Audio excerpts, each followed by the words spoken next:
siamo stanchi di essere accusati dell'aumento del prezzo. Abbiamo constatato che i 18 centesimi che sono stati l'aumento delle accise è quello che è andato a incidere sul prezzo finale.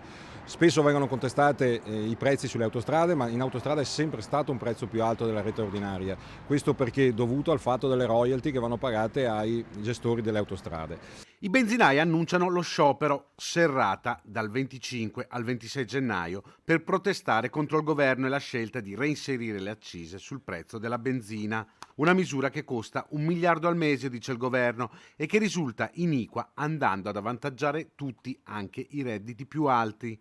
Una visione che non convince gli esercenti. Noi dobbiamo ricordarci che il 90% delle merci e dei servizi lavora su gomma e transita su gomma, quindi questo aumento va a incidere anche su tutta la filiera, quindi ai costi finali dei prodotti, quindi avremo un problema con l'inflazione, quindi un aumento dell'inflazione e quindi in ogni caso colpirà tutti i cittadini. I margini di guadagno si assottigliano, sottolineano i rappresentanti di categoria, che non ci stanno a fare la parte degli speculatori. Sappiamo che il 65% da sempre, che sono le tasse che paghiamo sulla benzina, servono a sistemare i conti dello Stato. Quindi questo accanimento con questa categoria ci sembra veramente eccessivo. I consumatori intanto si dicono solidali con loro.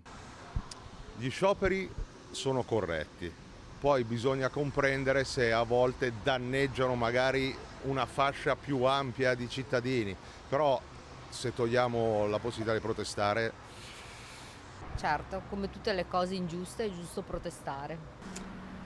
Una parte sì, perché ci abbiamo tante tasse su, insomma, però è impossibile usare soprattutto i mezzi pesanti, è un problema perché il trasporto in Italia avviene tutto su gomme e pertanto costa tutto di più.